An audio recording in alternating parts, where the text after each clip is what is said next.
Okay guys, so in this final video we're going to see how to create simple button graphics, how to align them to your game view size using Canvas Align, how to set up RageTools to create your options, maybe for an options box, or in our case to simply select the animation that you want to play, how to wide up with actual animation enabling and all that without code, and then we'll finally set up Rage button to wrap it all up. Okay, so let's get started. First thing, let's just create a new game object. Let's name this guy underscore GUI. Okay, so that all our components are going to be inside here. I also want to reset its position. It's always a good practice. And let's first create a simple button background. To do that, I just drag our rectangle prefab, which, as we saw in the first video, inside Ray Spline prefab. So just start with rectangle. Okay, and let's just remove the outline. For this one, I've scaled it first and then apply pivot tools, freeze rotation and scale to remove this altered scale setting here. And let's place Z at 0 so it gets inside. Let's just reduce it a bit more. Okay, so that's the size that I want our rounded corners to look like. I don't have to worry too much where it's staying because that's going to be handled by Canvas Align, but for now let's just place it here so we can have an idea of the final result. So I'm zooming in using Alt Shift right mouse button, and then what I'm going to do is to simply double click whatever you get these control handles out of the prefab. Okay, so just double click here, double click here, here. Actually, this would be a tad more to the center. Okay. I'm just figuring out some equally distanced points, okay, for what I'm going to do next. You can also hit H and move your points. You could use snap if you prefer, of course, to be more precise. In our case, I'm just making it loose. Okay, so just move those two together and just make sure these ones are aligned. Okay, so now I'm just selecting these 4 points and hitting backspace. Okay, this is gonna remove and try to keep the curvature. So now we can simply increase density. It subdivides all sides equally, but in our case, let's just add the tail locally. So just add one extra point. This will usually give you more optimized results in terms of polygon counts. Okay, so this is okay for my taste. Let's now just select all the points here on the right side and just move them to the right to get a better size for our button. This will obviously be as wide as the largest word, so I'm just figuring out this will be enough. So now let's just add a gradient and maybe try an orange. Okay, and now I've just sampled the orange that we already have and darken it a bit, and as it's always good practice, also tweak the hue. This is graphic design, of course. So with that, we now have a nice base for our text. Let's just call it button BG and add our first race text. Okay, so now let me just fix the scale first. Control Shift V. It adds pivot tools to the end, then I click freeze rotation scale. See, it's now back to 1, so you can now remove the component, and if you want also the rage group. Okay, so let's just tweak the anti-aliasing. Let's check on the view size. Remember that this guy is gonna be the reference for when we use RageTools. Okay, so bear in mind that the anti-aliasing has to look good here. Here doesn't really mind. Actually, you have to ignore this. Okay, so let's now add our first race text. To do that, I just create a new game object. Control Shift N. or go to game object create empty, F2 to rename, enter on the Mac if I'm not mistaken, and now let's just call this guy the attack button or attack text, whatever you guys prefer. This guy is gonna take RageTools, Rage text, and search for the Tuni font. There are 3 fonts available to you by default, or you can create your own just following our documentations. We'll add a new tutorial on that later. Okay, so for now let's just go to attack text and drag Rage Font Tuni to the font field, and let's just type something here and make sure we enable live so the text actually generated. Okay, by the game view we can see that it's very big right now. No problem, let's just reduce it.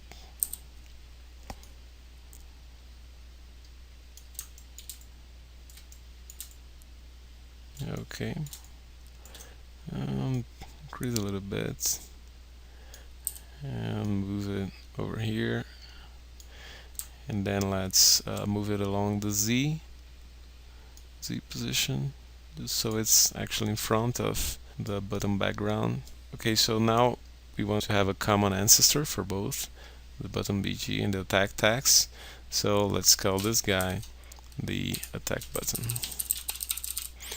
and this one I just parented to button BG and reset its position, in practice aligning it. Okay, in fact I want it to be a bit more to the right so it's centered here, and that's important because we're going to scale this guy. We're tweening scale actually, so it really has to be at the center of the button region. Okay, so let's now simply parent these 2 guys here. That's it. To properly style the text, so if instead of black I want this to be white, I'm gonna need a rage group. Okay, and rage group has to be at the same object where the rage text is. So just hit Ctrl+Shift+G, and here in style we're just gonna add the style. For now let's just select one of the letters here, individual letters, and just select the color that we want, and quickly go to styling options and name the style. So let's call it white Tuni, or Tuni white, whatever you prefer. Just click create. Okay, and it should show up here at the bottom of the project list.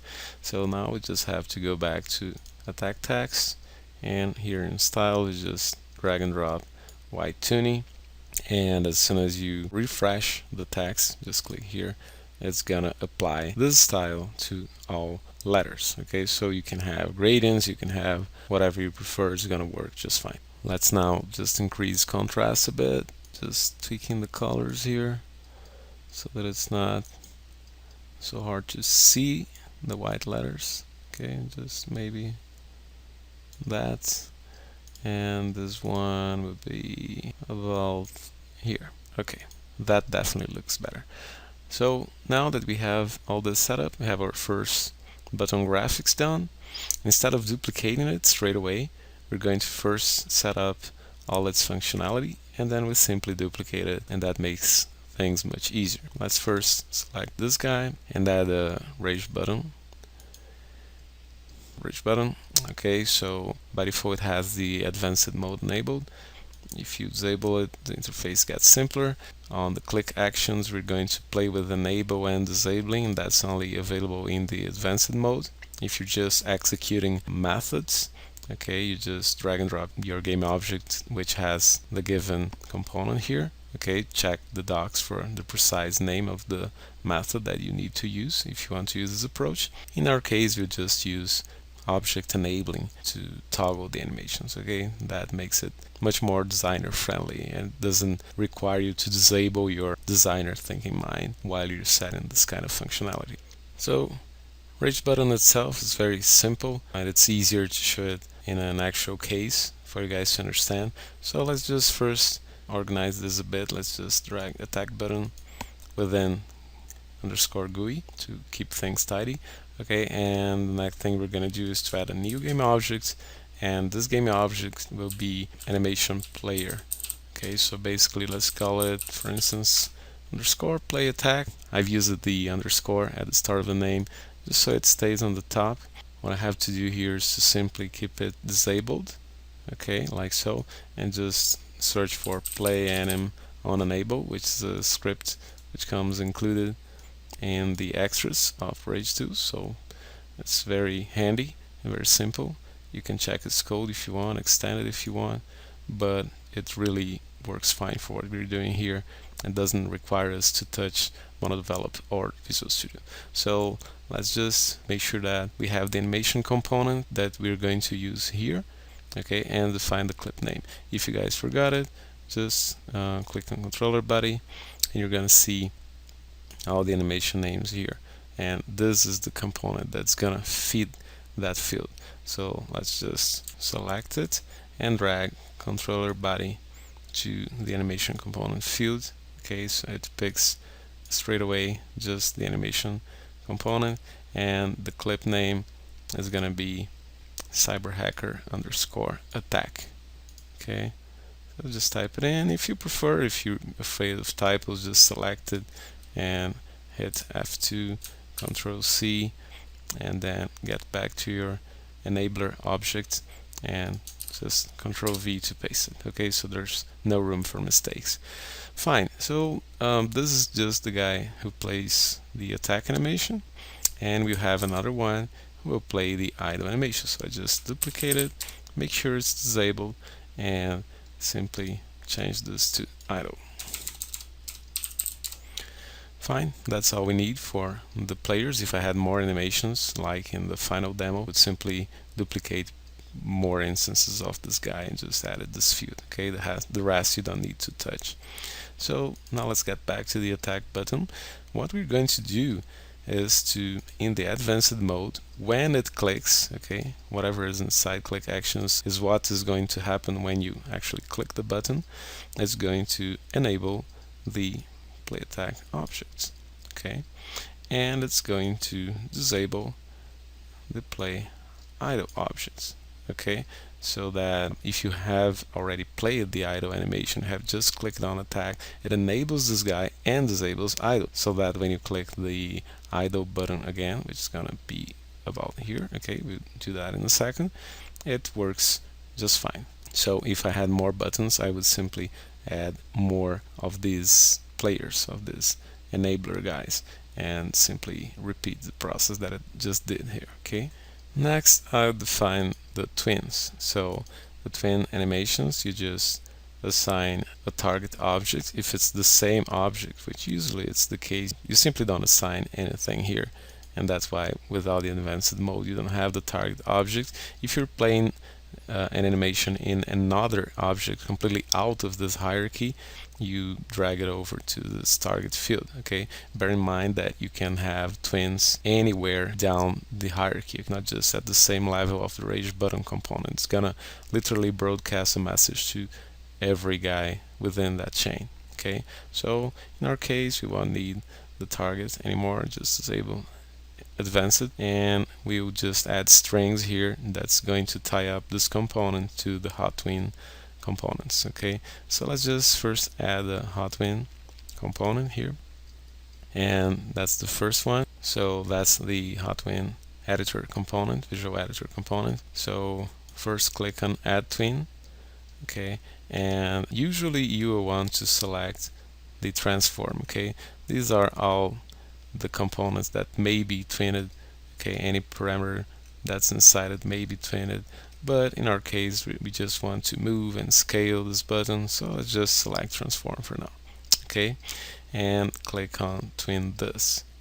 When you click twin this, you'll see the actual interface for twinning this component, okay, in this case the transform component, and you can simply add an ID, which is the guy that wires it to rage button. I simply call this one hover, so that we actually have an action when you're pointing to this guy. And let's just click on plus, which adds a property that we want to twin. Okay, these are like global parameters for all properties that you can animate related to the transform component. For now, let's just click here and select.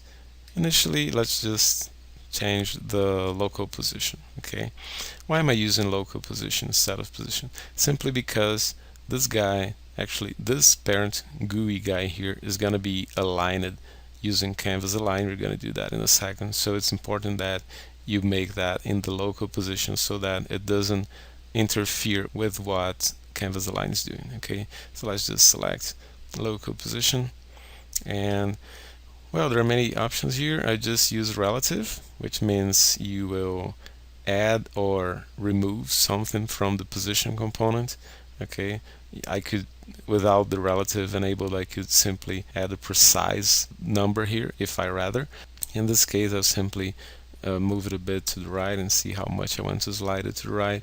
So I can see here that it was about +3. Okay, the original coordinate is actually +4.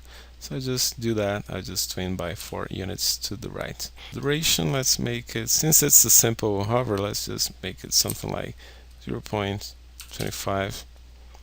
Okay, or 0.3 maybe.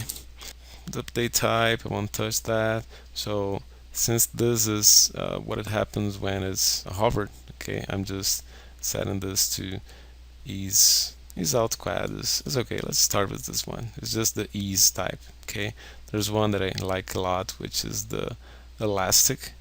Okay, especially in auto elastic, it's nice for punch type effects. Okay, so just play with it, see what you prefer. Let's just start with ease out quad for now, see how it works, and that's it. So to wire this up, let's just copy the string, place it on hover in. When it hovers out, I'm also going to play the hover twin. And you're probably thinking, hey, but that's hover out, it should get back to its original position. Exactly. And to do that, all we need to do is to select this button, which enables the play reverse function. Okay, so just toggle it on. And actually in hover in, we want to do something else, which is enabling the reset. That will make sure that our animation always starts from the beginning, which is important when you're playing the same animation forward and backwards, since as we're doing here, and Hotwin doesn't do that by default, so you have to enable this toggle to make sure it restarts. Or else, if you forget to do that, your twinning of the hover will only work once, and you will probably be figuring out why. So just make sure you enable this guy. Okay, so for click, we just have a new twin here, but we can already name it like so. Just Control C it, and let's add a new twin here. Simply click on add twin. Okay, and once again let's select the transform and click on twin this. Let's minimize the previous twin. Okay, this one is going to be click, and what I want to do when it clicks is to change the scale. So it's gonna scale down a bit and then we'll get back to its original size. So let's just click on add property and local scale, and since it's on 1, which one of the reasons why it's always nice to have it set to 1, so you don't have to figure out or to do math by any measure. Let's just twin. This time I want to enable relative. Let's just tweak it to twin it to 0.7, 0.7. Usually I don't like to math with the z coordinate, because that might make objects switch their relative positioning and just math with your z ordering. So in this case you don't need it anyways. You're just using an ortho camera, so I just keep it at 1. So as for duration, must be real quick. Probably is 0.1. Okay, no delay, so it starts immediately. It'll play just once. Time scale, no change. So very simple, very intuitive.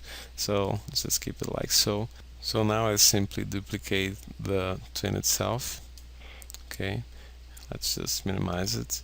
The ID will be the same, so you can have multiple hot twins using the same ID, and that means that when you click, all those twins will be played simultaneously. But in this case, the second one is going to be the restoration twin, so it'll just restore it to the original default scale. It's going to last the same, but it's going to have a delay of 0.1. So in practice it plays this one, and just after it finishes it plays the second. That's due to the delay field. We're not actually chaining anything, okay, just to keep it visually and not required to script anything. Okay, in this case I just switch this to ease in quad. Okay, that's pretty much it. The functionality is wired in, as you can see here. Okay, when I click, that's what's going to happen, and the animations are also wired in. So I think the only thing that we forgot is to enable the reset before play, so that you can actually click multiple times and have the click animation be played every time from the start. Okay, so let's try it. Let's see what happens. First, I just grab the controller's body and make sure that it's playing by default the idle animation and no more the attack animation, which we want to play only when we click this button. Okay, so let's play it and see how it goes. Let me just disable this guy here. Okay, so just click and you see that it automatically plays the attack animation. There's one thing missing, which I probably forgot, that it's the hovering animation here. The twin is probably playing automatically. Let me just check it out. Auto disable, duration. Oh, it's just because I forgot to add the collider, of course. So let's just quickly add the box collider here and just scale it up. Let's try 20 just to get something, and then we can interactively scale it just holding shift and dragging the boundary gizmos here. Okay, that's it. No need to enable anything else. I just usually like to have it as a trigger.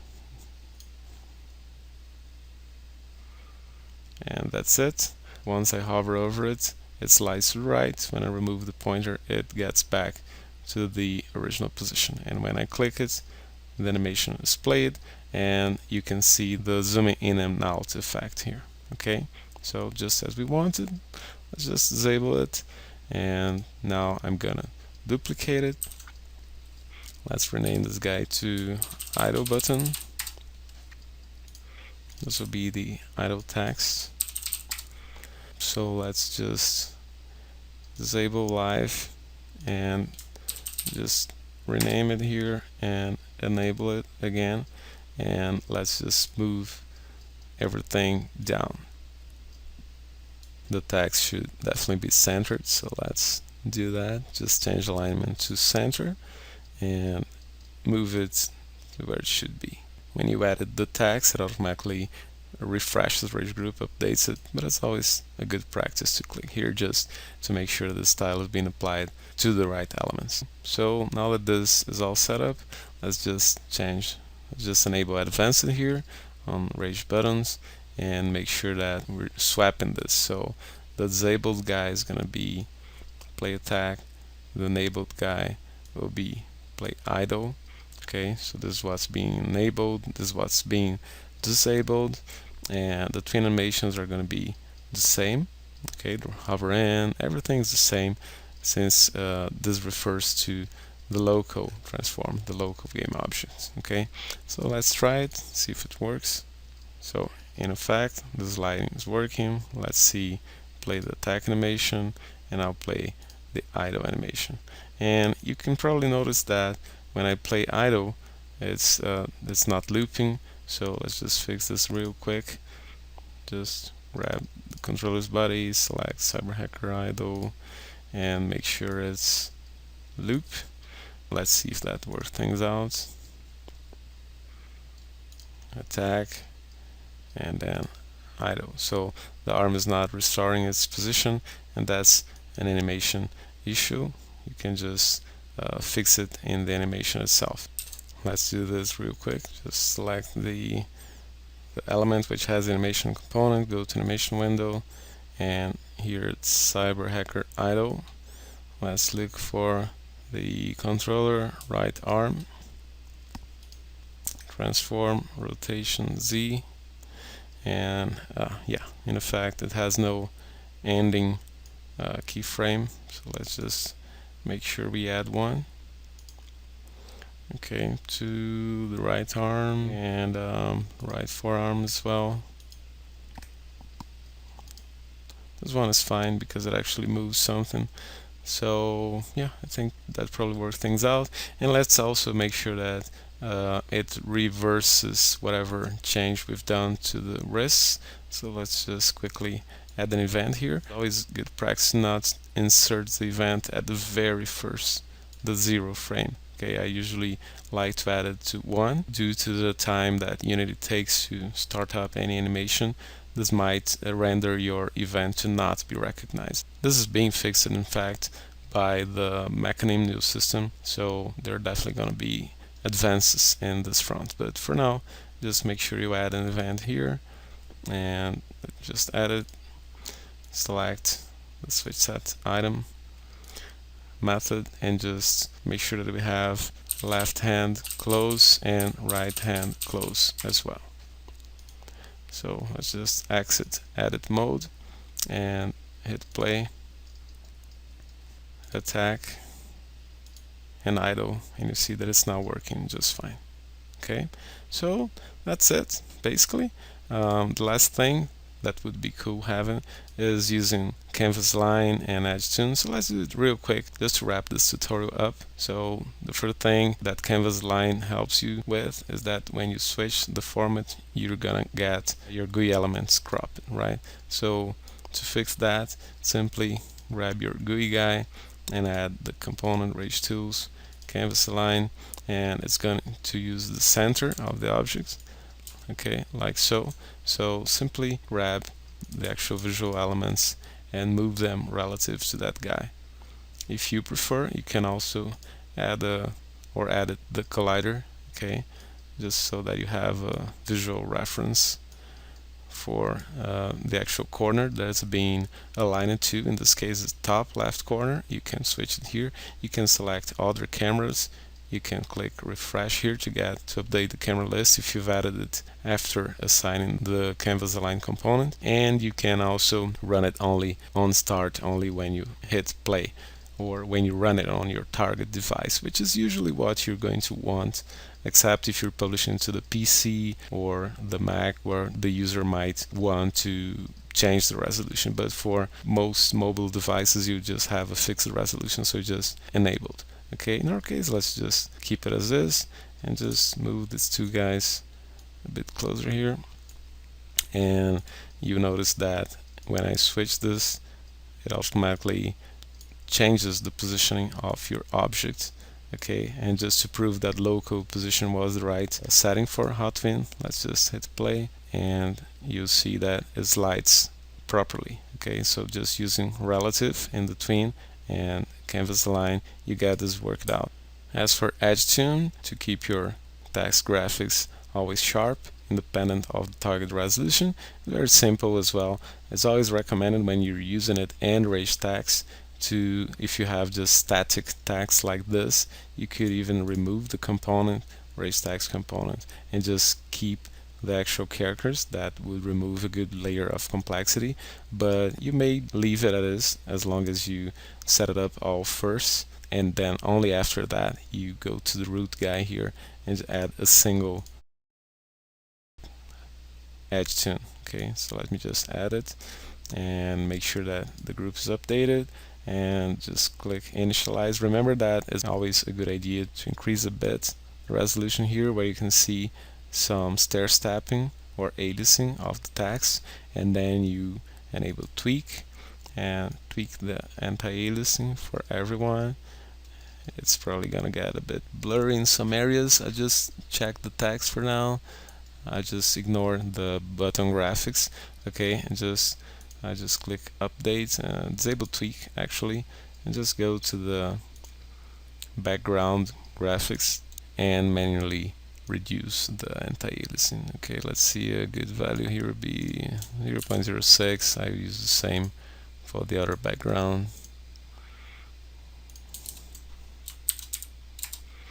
Okay, so now make sure that you go back to your GUI root component and update it, because it uses the default anti-aliasing, which you can see that it has applied for the related objects. I see that I made a mistake here, so just fix it real quick. Okay, and just click on update, and now you can see the right anti-aliasing settings.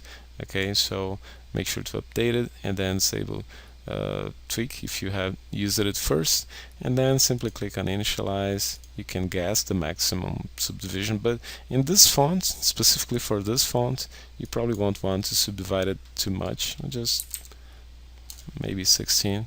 That's already a lot actually, so, but it's a limit, it's a cap to the maximum density that it's going to use for any individual shape that it's tracking with rigid groups. Okay, so just click on initialize and click live, and you're good to go. I just select maximize on play here and hit play, and you can see that the text looks perfectly sharp.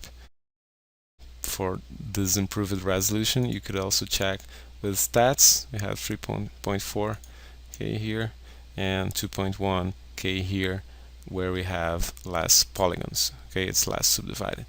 Okay, so this was pretty lengthy and detailed. I hope it has helped you guys to understand how our tools work, how to make a proper animation, a GUI interface. You know, you can extend this, add background graphics, make much more complex animations, but the fundamentals are those. Okay, so I hope it was useful, and I'll catch you guys in the next tutorial. See you guys, bye bye.